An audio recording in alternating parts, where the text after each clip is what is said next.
Assalamualaikum warahmatullahi wabarakatuh. Nama saya Tasya Aulia Firdaus, kelas E5 NPM 101204112. Saya akan mempresentasikan salah satu materi akuntansi manajemen, yaitu ruang lingkup akuntansi manajemen sebagai tugas pengganti UTS mata kuliah akuntansi manajemen.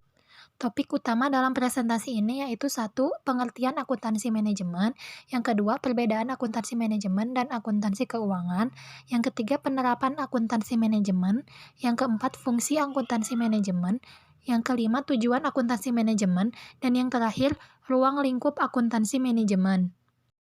Pengertian akuntansi manajemen. Akuntansi manajemen adalah sistem akuntansi yang tujuan utamanya adalah menyajikan laporan keuangan untuk kepentingan pihak internal perusahaan, seperti manajer keuangan, manajer produksi, manajer pemasaran, dan pihak internal lainnya. Informasi ini sangat berguna sebagai pedoman untuk mengambil kebijakan untuk masa yang akan datang berdasarkan data historis dari laporan keuangan. Pengertian akuntansi manajemen menurut para ahli. Menurut Halim dan Supomo, akuntansi manajemen merupakan kegiatan yang menghasilkan informasi keuangan untuk manajemen sebagai dasar pengambilan keputusan dalam menjalankan fungsi manajemen. Menurut Mulyadi, akuntansi manajemen merupakan informasi keuangan dihasilkan oleh tipe akuntansi manajemen yang dimanfaatkan oleh pemakai intern entitas. Menurut Charles T. Holmgren, akuntansi manajemen atau manajemen akunting adalah proses identifikasi, pengukuran, akumulasi, analisa, penyiapan, penafsiran, dan komunikasi tentang informasi yang membantu masing-masing eksekutif untuk memenuhi tujuan organisasi. Perbedaan akuntansi manajemen dan akuntansi keuangan. Akuntansi manajemen. Akuntansi manajemen ditujukan untuk kepentingan internal perusahaan. Akuntansi manajemen sifatnya lebih detail dan terperinci. Laporan diklasifikasikan berdasarkan departemen, wilayah pemasaran, dan produk. Akuntansi keuangan.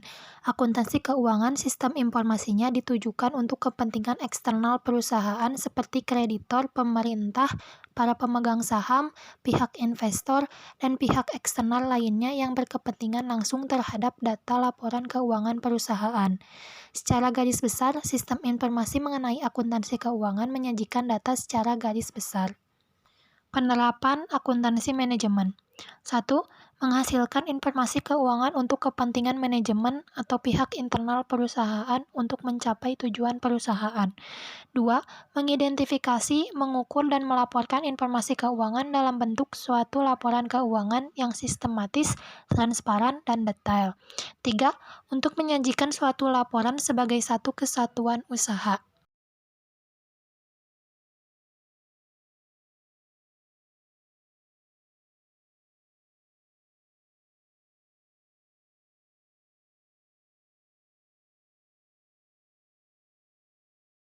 Tujuan akuntansi manajemen.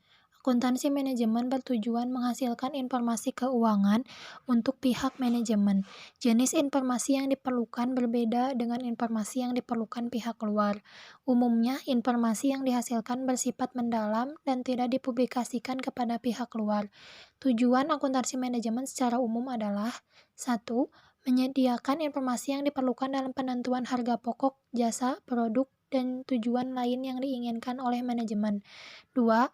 Menyediakan informasi yang digunakan dalam perencanaan, pengendalian, pengevaluasian, dan perbaikan berkelanjutan. 3. Menyediakan informasi untuk pengambilan keputusan. Informasi akuntansi manajemen membantu mengidentifikasi suatu masalah, menyelesaikannya, serta mengevaluasi kinerja. Jadi, informasi akuntansi manajemen dibutuhkan dan dipergunakan dalam semua tahapan manajemen, termasuk perencanaan, pengendalian, dan pengambilan keputusan. Ruang lingkup akuntansi manajemen. 1. Manajer produksi. Ruang lingkup yang pertama adalah manajer produksi. Seorang manajer produksi memang harus memegang laporan ini, karena hampir semua informasi yang ada di dalamnya dibutuhkannya.